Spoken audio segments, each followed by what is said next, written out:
on. Okay, great. Hello. So, this conference is all about the future of mobile. And, everyone in here knows that this industry is poised to forever alter the way we interact with one another, the way we make payments, and the way we get to the entertainment that we want. What I'd like to talk about, however, is some of the things that are happening right now, some of the challenges that we face, some things that we have to overcome in order to define a worthwhile future of an industry that has colossal potential. So the caveat with that is what I'm about to say doesn't really contain many answers, more just things that I believe to be important considerations.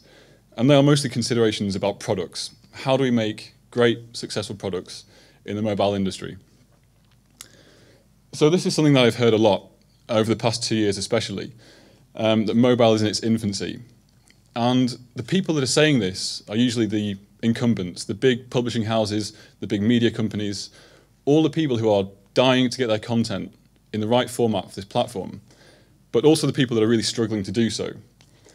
The reality is that mobile's been with us for a long time. In fact, the first case of mobile commerce was in 1997, when you could pay for a can of Coke from a vending machine using text message.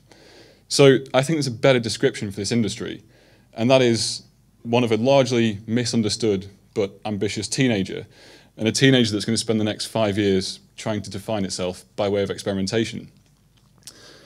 That necessary experimentation and the uncertainty that it inherits really brings about two challenges. And the first of those is digital value. For the best part of 2 decades, we've been educating ourselves on the commercial mechanics of the internet. It's something we all get, it's something we all love. You pay for a physical good online, 3 or 4 days later it turns up at your door. Simple, we all get that, we all love it. It's the mobile industry that's really stuck its neck out to let consumers explore something altogether quite groundbreaking, and that is the value of digital goods. And the problem that I'm underlining here really is one of perceived value. Our consumers currently have quite a skewed appreciation of the value of digital goods.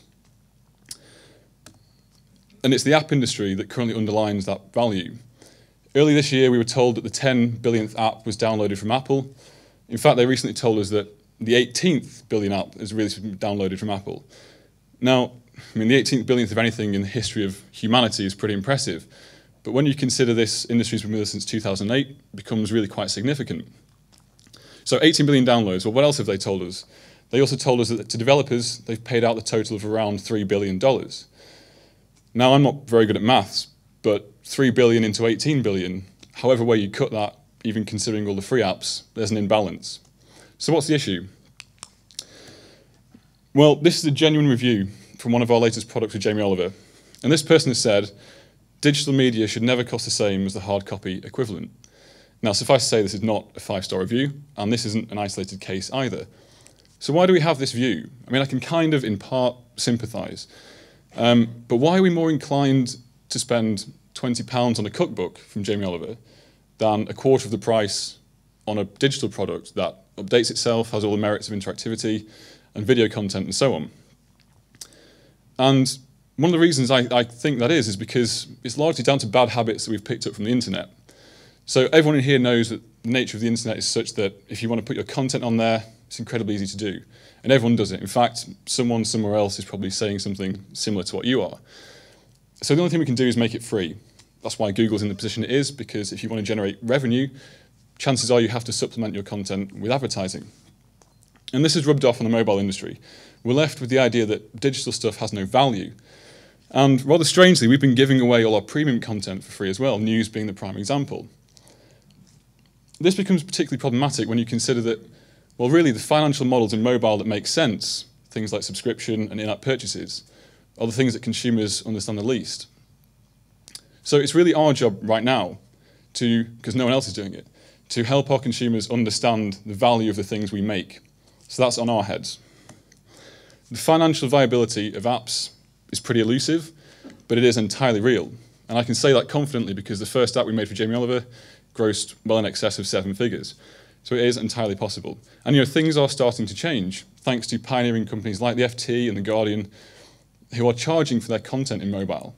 Things are starting to come around. And in fact, you could argue the impact of that given that now most of these companies are introducing paywalls online. The second problem, or challenge, is app discovery. And to show what I mean by that, I'd like to rewind 20 years. Imagine you're a feature film director. You've got a script. In fact, it's the best script you've ever encountered. You know categorically you need to make this film. So how do you go about doing that 20 years ago? Well, you need huge resources. You need a lot of money, expensive camera equipment, loads of 35mm film, a lab to cut the negative, to process the negative. But it doesn't end there. You know, logistics are a nightmare, and the media is costly. Once your film's made, it needs physical reproduction and distribution to every single theatre in the world making your film, screening your film. Herculean task. Fast forward to the present day 20 years, what's changed? You need a consumer camera and some desktop software for about £4,000. And successful films have been made with little more. The point I'm making is that technology is fundamentally making creativity more accessible. And this isn't just happening in the film industry, the mobile industry producing the exact same effect to products. Brands can be built anywhere. We're in the middle of a digital gold rush. I can be a broadcaster, anyone in here can be a broadcaster. The key difference is, between the film industry and the mobile industry, is that if you make your film, chances are you still have to go to a film market like Cannes or AFM and sell it to a distributor. There's still, by and large, a fine filter on what content makes it out there, where the opposite is true in mobile. It is offensively simple to make a mobile app. Perhaps an unpopular thing to say to developers, but when you look at the big picture, it's true. The tools are there and cheap. The resources to learn how to use them are widespread. The key difference is that in the mobile industry, the barriers to distribution have in effect evaporated. And we have this, what is actually an incredible level playing field. The kid in his bedroom who's 12 years old has the same distribution channel as Warner Brothers. Remarkable. With that comes a problem. By and large, app stores are an unrelenting torrent of shit that we have to navigate. There is far more crap than there is good stuff. This is one of my favourite examples, the hold the button for as long as you can app. No, that's not one of my favourite times either. So if you want to build a considered business in the mobile industry, how do you go about doing that? How do you get your head above the detritus of 500,000 apps in one store? Well, I think by doing this, by having great content, building great brands, and having a story to tell. And by that I mean a way to market it. This is by no means revolutionary. This is tried and tested. Think about Nike. Great content. They have a product we've never seen before, a piece of technology in a running shoe or a golf club. They build great brands, but not only that, they partner with great brands, the sporting icons. And they have a story to tell. They market the hell out of it. Same is true of the film industry. In fact, the film industry gets away with murder on the first one. They sell us the same goddamn story over and over again because they've got the second two down to a fine art. And by fine art, I mean 40% of their budgets go on marketing. You know, we hear all the time of these overnight success stories in this industry. Of course, there are some. But it's not magic. You know, they are the very fractional minority. We're making products in this industry, the same stuff applies. You need great content, real creative thinking, genuine strategy, and actual investment. It's not a miracle. So for the past couple of years, we've been working really closely with Jamie Oliver. We've produced a range of apps for him on loads of different platforms, all with varying degrees of success along the way. The first one of those was 20-minute meals. This was our flagship product at Zolmo. And a huge eye-opener, really, because what we were doing here was something what we thought to be quite revolutionary. We were taking all the best components of the TV show, all the best parts of the cookbook, and bringing them together with interactivity. We didn't think this had been done before, or not done well before.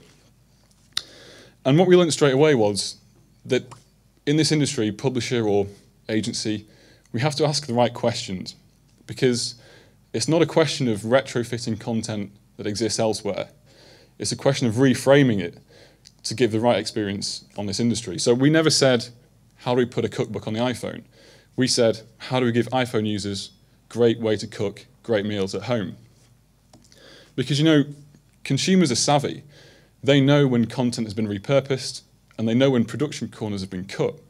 So, you know, you could assume that because you're going from a screen perhaps this big to one that fits in your hand, corners can be cut there, when actually the opposite is true. You're close to the experience.